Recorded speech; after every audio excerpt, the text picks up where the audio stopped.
You found yourself on another edition of Let 'Em Know Kings United, and on today's episode, the Cleveland Cavaliers bounce back and show a ton of grit in their bounce-back win over the Toronto Raptors, while in Brooklyn, the Bulls play the best first quarter of the season just to give me false hope as the Bulls collapse big time in Brooklyn. I got a lot to break down. I got a lot to vent about. I hate doing this, but I have to do it. This is Let 'Em Know Kings United.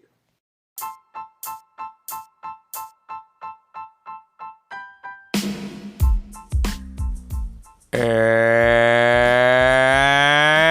now, ladies and gentlemen, it is that time for the post-game reaction podcast of the Cleveland Cavaliers, Sacramento Kings, and the Chicago Bulls.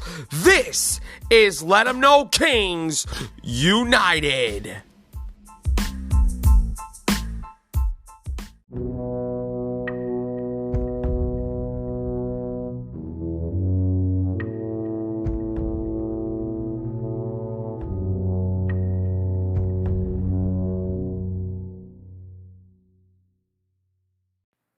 Let 'Em Know Nation, you know what time it is. Welcome to another edition of Let 'Em Know Kings United, your Sacramento Kings, Cleveland Cavaliers, and Chicago Bulls post-game reaction podcast.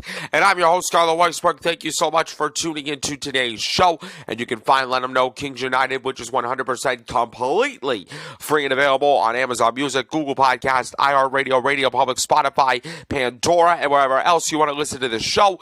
Give the show a follow on those platforms. If you can, please turn on your notifications so you know about the next episode. Please rate, spread the word out to your friends, and give Let 'Em Know Kings United a 5-star review on whatever podcast platform you're listening to this on. It is a great way to support the podcast, and I appreciate every single one of you for tuning in. And at this point, it's gotta be a foregone conclusion. Death, taxes, and the Chicago Bulls lose 118 to 109 over a Brooklyn Net team who shot the lights out from three-point range. They hit 25 threes. They shot 52 threes tonight, and they made 25 of them. They shot 52 threes and made 25 of them. I gotta give the Brooklyn Nets credit. I mean, golly, if they were shooting this hot from three against anybody, I would be really impressive. But it was against our Chicago Bulls, and I knew that this was going to be a foregone conclusion. I knew that this was going to happen. But you know what? The Bulls actually got off to one of the best first quarter starts all year. It was 36-19 at the end of the first quarter, right? When I saw that score, I was like, nah, I know this ain't the Bulls. I know the Bulls are the worst team in the NBA in the first quarter, right? I know this Bulls team is absolute fraudulent. I know the Bulls are not real. Because if we were this good in the first quarter, we would have been able to beat this Brooklyn Net team. If we brought this energy to the rest of the game, we would have beat the Nets. But did that happen? No. Because from the second, third, and fourth quarter, we forgot how to play basketball again. We got outscored in the second quarter 44-19. I honestly thought that this was going to be a first quarter score, to be honest. Forget the 36-19 that the Bulls had. That 44-19 second quarter score in favor of Brooklyn, that should have been the score all night. Because you know what happened? The Brooklyn Nets got hot, especially from three-point range, and we don't know jack squat about how to defend the three-point range. There's not a single damn person on this Chicago Bulls team that just doesn't get it. Y'all don't get it. This Bulls team lacks desire. This team lacks heart. This team lacks fight. This team lacks grit. Something that the Cleveland Cavaliers did have. And I'm going to talk about the Cleveland Cavaliers in just a second. But this Bulls team is absolutely fraudulent. Absolute frauds to the city of Chicago. Now, I will say there are 3 players that stood out to me in this game that stood out in a more positive manner.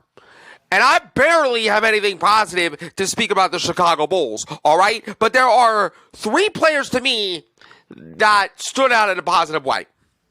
DeMar DeRozan with 27 points. Clearly the leading scorer of the Bulls. And clearly more of a leader than everybody else on this godforsaken team. Kobe White that actually came out aggressive. And Patrick Williams, he played his best game of the season by far. He was 4 for 5 from three-point range, and he had 20 points. Kobe White, Patrick Williams, and DeMar DeRozan, all 3 of them deserve credit. Because you know what these three players did? They were aggressive. They came out and took it personal. I love to see that. But unfortunately, the rest of this team just doesn't know jack squat. Zach LaVine, you're okay. It was decent. It was decent, but it wasn't bad either. Nikola Vucevic, you're soft, bruh.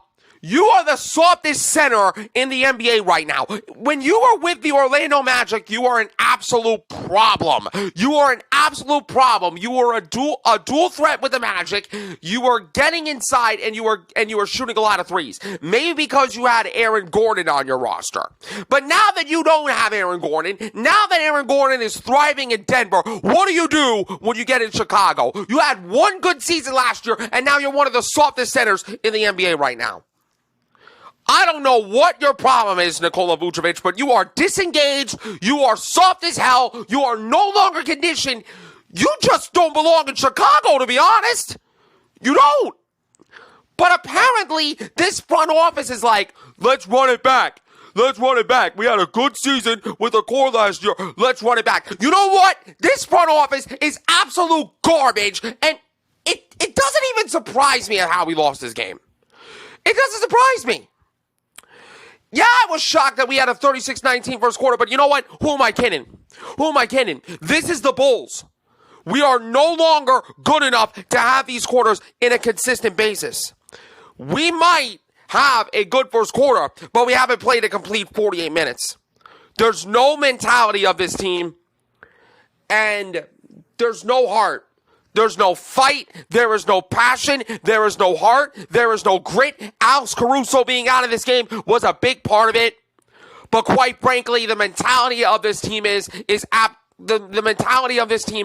absolute garbage. You know what the Carolina Panthers did today? And I know this is not a football podcast, but I gotta make this for a reference perspective. The Carolina Panthers have a 1-10 record. They have a 1-10 record. And their front office was like, enough is enough. And we're going to fire Frank Reich, who was the head coach of the Carolina Panthers and was the former head coach of the Indianapolis Colts. The Carolina Panthers front office has more bollocks, have more balls, have more guts than the Chicago Bulls front office has ever had. Because you know what this front office does? This front office of the Chicago Bulls is greedy as hell. Greedy as hell. They don't care about the fans. They don't care about the franchise. They don't even care about the team. All they care about is making money, and that's all that matters to them. Garbage. Garbage. Like I said earlier, I'm starting to regret covering the Bulls. I'm starting to regret it. Because if this Chicago Bulls team showed more fight, more desire, more heart, and more mentality, maybe we would have been we wouldn't be talking a 5-11 team right now. Maybe we would have been talking about maybe a 9-11, maybe an 8-9, maybe 10-12, somewhere in that scenario. But because of the fact that this front office just doesn't know crap, because of Billy Donovan getting out-coached every single game. Let me tell you something. Billy Donovan, why are you still in Chicago, bro? Why are you still in this city? Because I've said this 1,000 times before, and I'm going to keep reminding you, you are not an NBA coach. All you are is an NCAA development coach. The Windy City Bulls G League have more heart, more desire, and more grit than the NBA Chicago Bulls, and it's not even close. They dropped 142 points on the Sioux Falls Skyforce, the Miami Heat G League affiliate. You know what we have done? We're 5-13, and we're 1-7 away from the United Center. Garbage. Billy Donovan said about this current losing streak. And by the way, they've lost 4 straight, in case anybody cares. I've always talked about adversity and challenges and difficulties. To me, I think there's one, a lot to learn through adversity, and 2, the solution to adversity would not be to shut down. If you do that, that would be the worst thing. That would be the worst thing to do. And the Bulls had a 36-19 advantage at the end of the first quarter, which they led by as much as 21. The Nets outscored the Bulls 44-19 in the second quarter. The positive 25-point differential was the most in any second quarter in team history. And the 44 points, I'm speaking of Brooklyn, is the second most in a second quarter in franchise history. Obviously, 25 threes is a lot of threes. It's hard to overcome when a team makes 25 threes. Give them credit.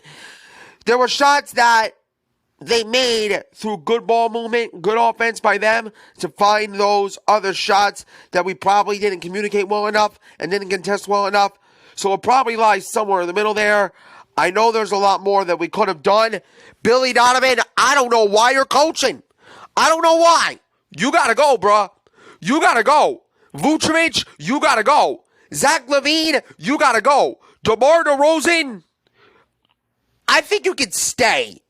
I think this performance shows me that DeMar DeRozan wants it. But when you allow guys like Spencer Dinwiddie, Lonnie Walker IV, and Royce O'Neal to go absolutely crazy, you're not gonna win. You're not gonna win games. Jacques Vaughn said we were making shots, the ball was sprayed all over the place, and so very unselfishly, and we got rewarded for that. And Royce O'Neal said, Lonnie Walker said something that I think the Bulls need to learn. The ball finds energy. The Brooklyn Nets came out at the end of the first quarter. They were sitting to the bench, and they were trailing 36-19. 36-19.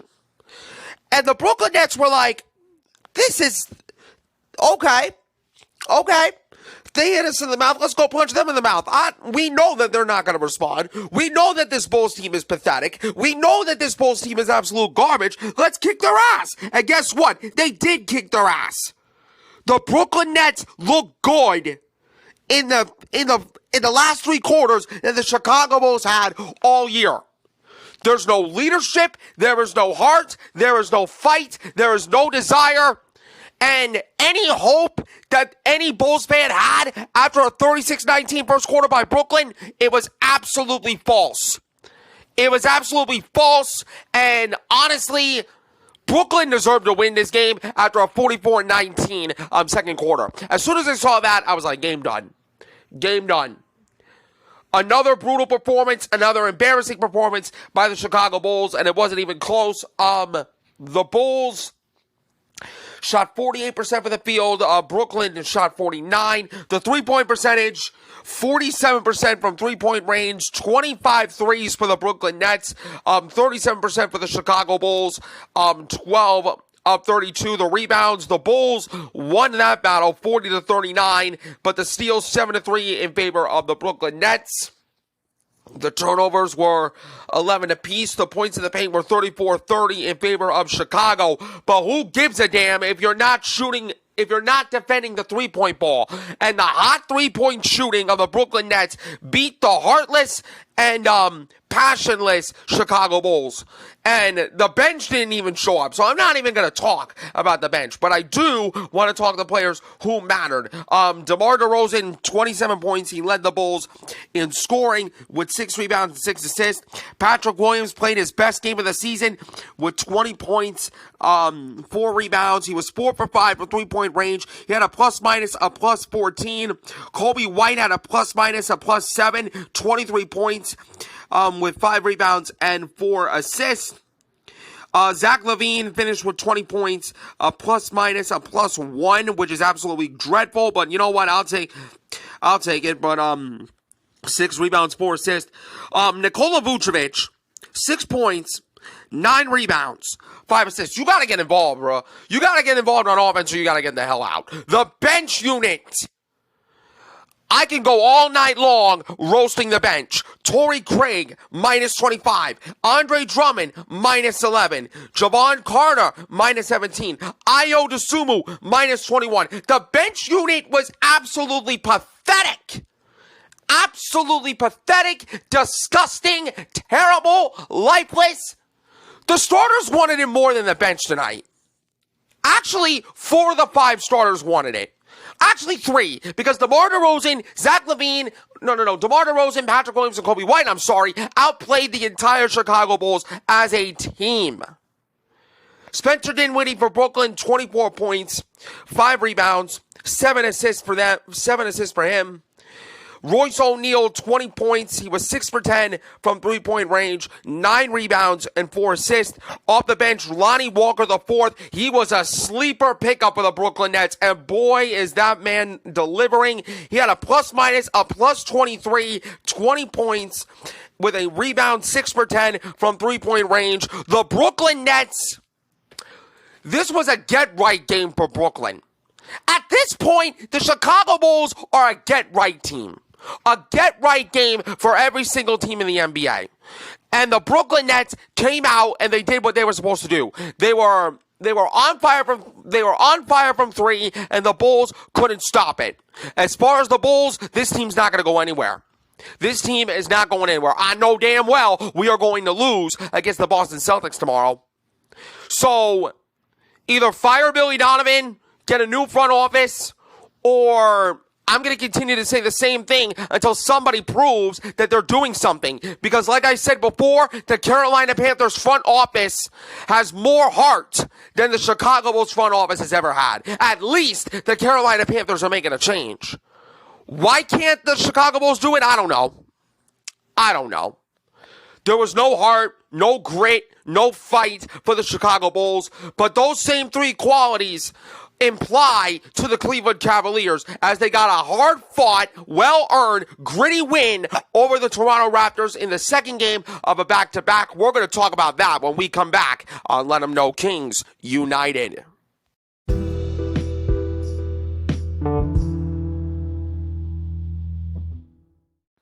We're back on Let 'Em Know Kings United, and if there's one word that I can describe last night's 105-102 victory for the Cleveland Cavaliers, I can give you the one word right now to describe this victory, and that word is grit.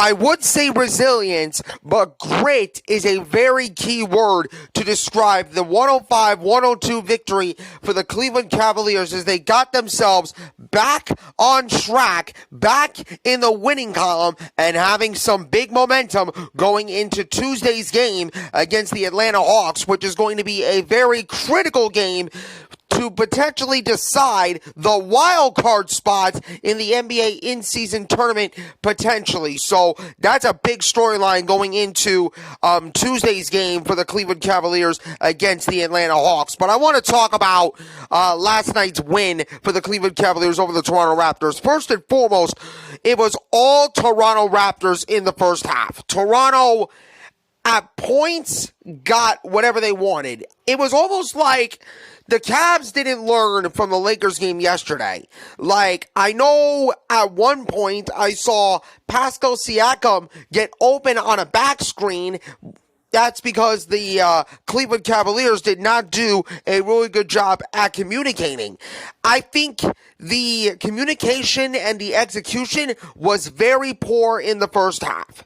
Very poor. Even though we kept it within 3 at the end of the first quarter, we only scored 17 points in the second quarter. Toronto scored 24. And I thought the Cleveland Cavaliers are going to lose another winnable game. I'm not saying that the Lakers game the other night was winnable for Cleveland, but I did say that if we were playing our style of basketball instead of matching theirs, we would have beat the Lakers. But I want to give credit to the Cleveland Cavaliers because the second half, they came alive. They came alive in the second half, and a lot of key players stepped up big time in a big moment. First and foremost, I got to give credit to Darius Garland. That dude stepped up big time. He had 24 points and 8 assists. He missed the second half of the Lakers game due to neck soreness. I thought that he was going to miss this game, but Darius Garland, I don't know what therapist or massage therapist that he went to, but in order to get himself a quick recovery. But you know what? Keep going to him, my guy. He came in and he played this game and he fought hard. He really fought hard. But the biggest players to me that stepped up, Jared Allen and Evan Mobley, they were big dogs tonight. I was really impressed by them. But what I was also really impressed about is the fact that Tristan Thompson came in the second half and got big rebounds, big blocks, big defensive stops. And I was watching this game and I was like, we could have used him against LeBron and the Lakers, right? I mean, Tristan Thompson has like the most experienced player as far as like championships in the Cleveland Cavaliers roster, because we used to have a guy who was on the 2016 championship team by the name of Cedi Osman, but he's in San Antonio struggling right now. And we got Tristan Thompson, and I gotta tell you something. I was questioning why we got Tristan Thompson when we signed him in the offseason. I was like, what are we doing, Cleveland? That is a very questionable sign. That's a very questionable signee. But the reason why that we got Tristan Thompson is because he is just he's a seasoned veteran. He is a leader in the locker room. He is a leader on the court. At one point, I believe either Tristan Thompson or Isaac Okoro coached Porter Jr. up, and he didn't play this game. Craig Porter Jr. did not play, but I love to see guys like Tristan Thompson step up in big moments. He got key stops, key rebounds when we needed it to. And also, can we talk about Max Strus? Can we talk about Strus and the fact that he scored 20 points in the third quarter? 20 points in the third quarter. That's why we got Max Strus, all right? He's a guy that, when he's on his game, he's one of the best shooters in the NBA today. He's not that accurate like a Steph Curry. I'm not going there. But when he's on his game, he can shoot the lights out. And boy, oh boy, oh boy, he did shoot the lights out for the second half of this game, especially in that third quarter when we outscored Toronto 32-20. That was a big difference in that third quarter, was Max Strus. But the Cavaliers took their largest lead at 89-77 early in the fourth on a three-pointer by Darius Garland that held off a furious comeback attempt by Dennis Schroeder for the Raptors, who scored 7 points in the final 95 seconds. When you allow, or if you hold a player to 7 points in 95 seconds, what does that tell me? That is a good defensive game plan by JV Bickerstaff. Again, the defense, we finally got back to our identity. We got buckets in the paint and we got stops defensively. How come we can't do that against the Lakers? I don't know. But Toronto had a chance to force overtime in the last possession. But Gary Trent Jr. stepped out of bounds in the corner before getting off a potential tying shot. And I want to give credit to Jared Allen because he was a big man on that play. I thought Jared Allen would choke in this situation, but Jared Allen stepped up big time. DG said about the win, "I'm glad we started to get it back together. We just had to bring the energy, and the crowd picked us up a little bit. I've also been telling Max to shoot the ball, and he finally did. Strus hit 4 3-pointers and made 8 of his 10 field goal attempts in the third quarter as the Cavaliers rallied from 10 down. He missed all 6 of his shots in the other 3 quarters and finished with 11 rebounds and 5 assists. But there was one guy for the Toronto Raptors that stepped up big time, and that was Jakob Poeltl, or Jacob Poeltl, whatever you said his name is. He set season highs of 18 points and 13 rebounds. And Pascal Siakam also had 18 points, 8 rebounds, 6 assists. Scotty Barnes had 15 points and 8 rebounds as Toronto fell to 1-5 on the road against Eastern Conference teams. And I thought that Toronto would be a scary team coming into the season, but no. Poeltl said, "I feel like we were in control for most of the game, but we gave them that one stretch of the third, and that gave them life." I will say this, and I will agree with Jakob Poeltl or Jacob Poeltl here. The Toronto Raptors for the first half were in control from start to finish, but that 32-20 third quarter, thanks to a big part of Evan Mobley, Jared Allen, Tristan Thompson, Darius Garland, and Max Strus, gave the Cavaliers some life, and I thought that third quarter was a big turning point in this game. We gave up some offensive rebounds, Poeltl said, and made some sloppy mistakes. That's how you'll lose a close game in the NBA. But Poeltl has made 34 of 39 shots over the last 6 games. So he's starting to find his game. But Jared Allen and Evan Mobley stepped up big time. Jared Allen scored 18 points. And Mobley had 12 points and 14 rebounds, which is 1-2 on its 5-game homestand. And Garland, who sat out the second half against the Lakers with a neck strain caused by striking his head on the knee of Max Christie, played a game high of 41 minutes. JB Bickerstaff about that said, "Guys love to play with him because with the ball in his hands, everybody is an option. He does things creatively and unselfishly." Another key guys stepped up besides Evan Mobley, besides Jared Allen, besides Max Strus. Donovan Mitchell got some big buckets too. But here's the key stat of this game. Cleveland did not commit a foul in the first quarter, preventing Toronto from making its first free throw until midway through the second. The Cavaliers attempted 1 foul shot in the first 29 minutes. The Toronto Raptors were much more the aggressive team in the first half, but thanks to the resilience and the grit of the Cleveland Cavaliers, they were dominant in the second half, and they played Cleveland Cavaliers basketball to secure themselves a big-time win over a scrappy Toronto Raptors team. They shot 46% from the field, Cleveland did, compared to 41%. You could argue 42% for the Toronto Raptors. As far as the threes, 32% from 3, 10 of 31 for Cleveland, 8 of 32, 25% for the foul line, or free throw line, I should say, for the Toronto Raptors. The free throw percentage, I'm not gonna glaze over the fact that the Cavaliers shot 83% for the foul line. We only went to the foul line 6 times. We made 5 out of 6, but my God, in close games like this, the Cavaliers, I thought, were missing some aggression getting into the foul line. That's just unacceptable. That's unacceptable when you allow Toronto to get to the line 29 times and only made 69% for the foul line, to only have only 6 attempts for the foul line and made 83% of them, because Cleveland committed more fouls than Toronto, 18-11. So I guess you could say that Toronto was the more disciplined team in this game. But hey, if you win, it doesn't matter. it's not going to be pretty, and it's not going to be ugly either.